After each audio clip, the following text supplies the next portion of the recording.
Eu disse em minha última ceia que meus discípulos deveriam recordar aquela última refeição com eles, partindo o pão e passando um a um, e que deveriam beber da mesma taça de vinho e recordar que meu corpo foi crucificado e meu sangue derramado para trazer a eles a verdade do ser. Entretanto, este evento se converteu em uma estranha crença, na qual, com pompa e cerimônia no altar, meu corpo é transferido às hóstias que os fiéis devem engolir com a devida reverência. Meu corpo. Que bem faria meu corpo, espiritualizado ou não, para aqueles que comungam? Você percebe como a mente pode ser condicionada a aceitar bobagens ilógicas que perduram há 2000 anos, porque têm sido sustentadas por uma grande hierarquia de papas e cardeais, vivendo em palácios imensamente ricos e mantidos com grande pompa terrena em cerimônias prestigiosas? Eu quero que você conheça a verdade sobre aquela fatídica noite, a que chamam de minha última ceia. Para maior clareza, ainda que seja doloroso fazê-lo, desci em minhas frequências vibratórias de consciência para entrar diretamente na recordação consciente de meus pensamentos e sentimentos durante a última refeição com meus discípulos. Ainda que eu fosse um homem forte, iluminado e seguro de que tinha um destino a cumprir que não poderia evitar, não queria evitar, estava profundamente triste ao começar a refeição, a ceia da Páscoa. Meus discípulos tinham sido meus amigos e tinham ficado ao meu lado em algumas circunstâncias difíceis. Eu estava sofrendo por ter que deixá-los e temeroso por seu bem-estar. O que aconteceria a eles ao ficarem sozinhos, sem a minha orientação e proteção? Dependiam de mim mais do que percebiam. Recordei meus anos ensinando as pessoas. Senti uma profunda sensação de ironia ao recordar a minha volta do deserto. Estava sujo, descuidado, porém literalmente possuído por uma alegre solicitude para com os meus semelhantes e intensamente entusiasmado porque poderia colocá-los no bom caminho, introduzir em suas mentes a verdade sobre a existência, mostrar como superar os seus temores, suas doenças, pobreza e miséria. Eu iria conquistar o mundo. Porém, como tinha sido diferente o resultado, logo estaria pendurado em uma cruz. Era verdade, entretanto, que eu tinha alcançado muito êxito. Refleti sobre os momentos de cura e a aceitação alegre das pessoas ao Pai amoroso. Eu podia compreender por que o sumo sacerdote e o conselho me odiavam. Ao invés de medo, castigo e sacrifício de animais, eu tinha trazido às pessoas a realidade do Pai amor, provando isso pela cura de casos terminais.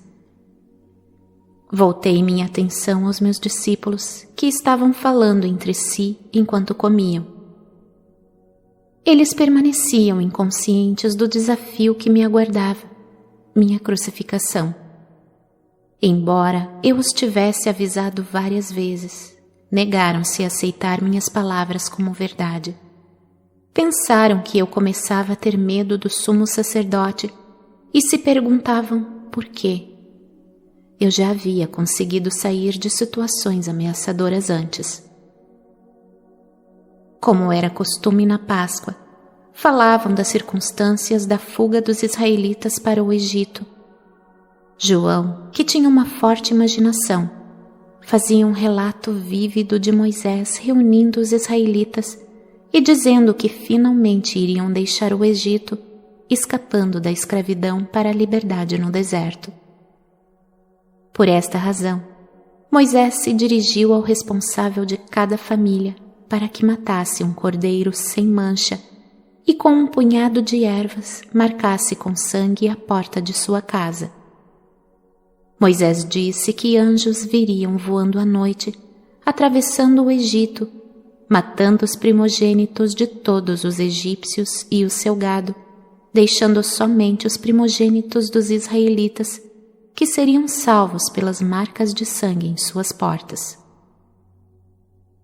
Enquanto os escutava, vendo seus sorrisos e sinais de aprovação para aquele maravilhoso acontecimento, me dei conta, angustiado, de que pouco haviam realmente compreendido de minha descrição do Pai Celestial. Ouvi as palavras de João sobre sangue, sangue e sangue.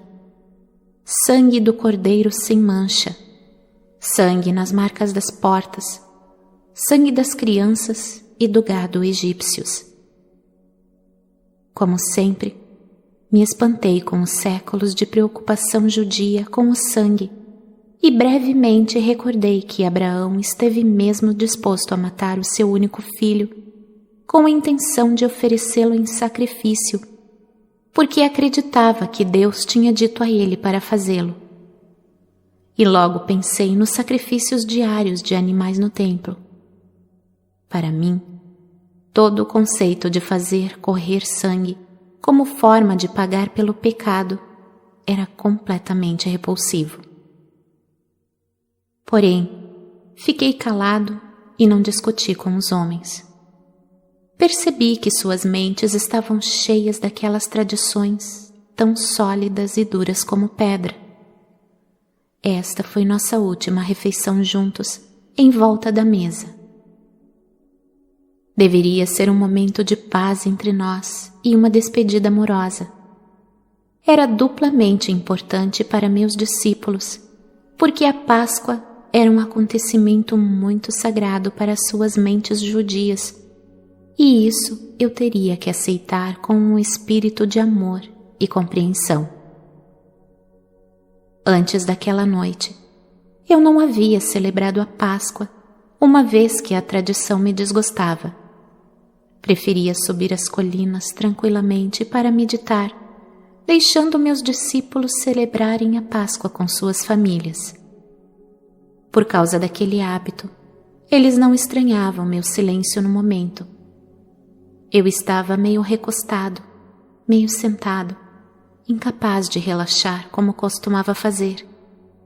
Tenso, contraído, compassivamente caloroso para com meus discípulos, ainda que aborrecido com eles. Perguntavam-me como poderia deixar para estes seguidores sonolentos e confusos um sinal efetivo como recordação, algum ritual que trouxesse de volta às suas mentes confusas tudo o que eu estava tentando ensinar. Eu queria sacudi-los e tirá-los daquela fixação pelo sangue. Enquanto escutava a conversa sobre Moisés e seus atos milagrosos, me ocorreu que se eles estavam tão preocupados com sangue, então eu daria sangue a eles, para que se lembrassem de mim. Inclinei-me sobre a mesa, peguei o pão e parti em vários pedaços, dizendo bruscamente: Eu sou como seu cordeiro pascal. Distribuam este pão entre vocês e peguem cada um a sua parte. Comam e façam isso em minha honra, por ter trazido a vocês a única verdade que o mundo já ouviu. Deixem que esse pão seja o símbolo de meu corpo, que está a ponto de ser maltratado na cruz. Pararam de conversar e olharam para mim. Vamos, comam, eu disse. Como em um sonho, silenciosamente tomaram um pedaço de pão, passaram-no aos outros e todos comeram a sua parte. Então peguei uma grande taça de vinho e disse para beberem e passarem aos outros. Este vinho é o símbolo de meu sangue. Eu vim para dar a vocês a verdade sobre Deus, a verdade sobre a vida. Porém, eu fui rejeitado. Meu sangue correrá por vocês. Novamente, em silêncio, beberam da taça e a passaram entre si. Suas faces estavam tensas, mas não disseram nada. Era óbvio que todos estavam comovidos pelas minhas palavras que não agradava a eles. Eu sabia que Judas tinha recebido dinheiro para apontar-me aos soldados do sumo sacerdote quando o momento chegasse. Também sabia que a noite da Páscoa seria aquele momento. Então disse a Judas: vá logo e faça o que tem que fazer. Judas me olhou longamente e vi a dor e indecisão em seus olhos. Ele estava repensando o assunto. Porém, o meu tempo havia chegado e eu queria terminá-lo de uma vez. Vá, disse com dureza. Judas levantou-se e saiu da sala. Os discípulos ficaram surpresos pela maneira como eu falava e perguntaram o que Judas iria fazer. Vai dizer ao sumo sacerdote onde me encontrar. Vão crucificar-me, exatamente como eu falei para vocês. Observei com certo cinismo doloroso as expressões de seus rostos: dúvida, sobressalto, terror. Logo brotou uma torrente de perguntas ressentidas. O que iria acontecer a eles? Eles tinham deixado suas casas e famílias por mim. Se eu fosse crucificado como um delinquente comum, eles perderiam uma vida de liberdade e segurança. Eu então disse que iriam me abandonar.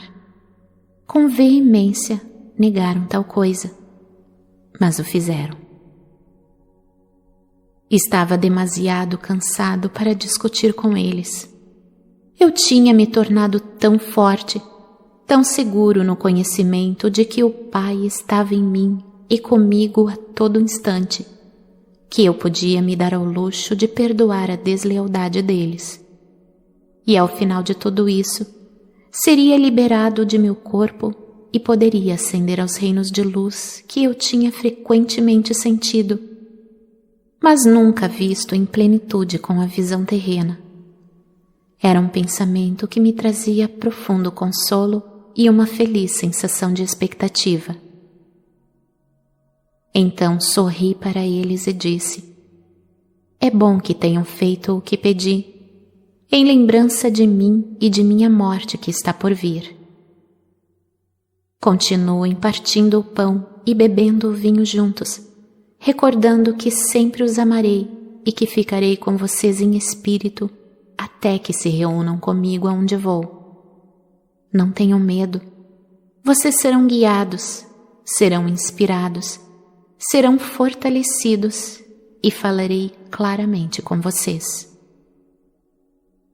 A minha única advertência é esta: no futuro, muito do que tenho ensinado a vocês será esquecido. Muito do que disse será descartado pelo pensamento humano ou distorcido pelos mitos humanos. Logo houve pânico e um clamor. Como será isso? Sorri e levantei as mãos. Falo do que acontecerá em um futuro distante. Enquanto isso, sejam fiéis a tudo o que ensinei e não duvidem de nada do que eu disse. Chegou então a hora de ir ao Monte das Oliveiras, o lugar onde os soldados do sumo sacerdote iriam me buscar. Meus discípulos queriam ainda me fazer perguntas, porém, eu tinha chegado ao fim do meu discurso para os homens. Eu apenas desejava preparar-me em total silêncio para a minha aprovação, entrando em espírito em um estado de segura e consciente sintonia e comunicação com o Pai. Caminhamos para o jardim e me retirei para a minha rocha preferida. Sentei-me protegido do vento e envolvi-me na túnica.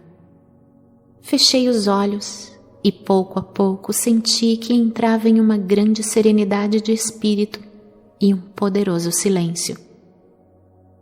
Logo, o poder em si desceu, tomando minha mente e meu coração. Preencheu-me com tal amor supremo que eu soube que estava sendo apoiado, sustentado no amor, e que poderia manter meu amor por todos, não importando o que acontecesse. Isso era tudo o que importava no momento em que minha hora havia chegado. Essa é a verdade por trás do partir o pão e beber o vinho em minha honra, de minha vida e meus ensinamentos. E como você que está ouvindo esta carta sabe, tudo o que meu Pai me revelou em minha última noite na terra se cumpriu. Como eu falava do Pai, do Filho e do Espírito Santo, a Igreja decidiu no Concílio de Nicéia que eu me referi a 3 pessoas em uma. Consequentemente, as pessoas rezam ao Pai para pedir benefícios, imploram ao Espírito Santo para que os instrua espiritualmente e rezam ao Filho para salvá-los de seus pecados. Você pode ver o quanto as crenças são terrestres e humanamente concebidas? Graças ao sentimentalismo e à promessa de uma viagem gratuita ao céu nos calcanhares do Salvador, as crenças tornaram-se uma estrutura religiosa humanamente concebida para consagrar o império da Igreja dentro dos impérios terrenos. Roma, Áustria, Espanha. As crenças foram o pretexto para a tortura sistemática, a morte na fogueira e a execução dos dissidentes. Elas também inspiraram as guerras entre nações. Porém, a percepção espiritual e a criatividade também surgiram de algumas dessas crenças e contribuíram muito para a existência nesses 2 milênios. Essas crenças motivaram a construção de catedrais e igrejas, monastérios e conventos, dando às pessoas um propósito estável, a habilidade de expressar seus dotes artísticos e fornecendo trabalho para os menos talentosos. Elas também permitiram a milhões de consciências acessarem os reinos mais elevados de belos pensamentos e amor. Além disso, foram o ímpeto por trás do misticismo e a iluminação das almas espirituais que chegaram a ver a realidade que estava oculta por trás das crenças. Enquanto tudo isso se passava, as crenças também criaram as condições para o desenvolvimento de hierarquias de superioridade religiosa com imensa pompa e riqueza.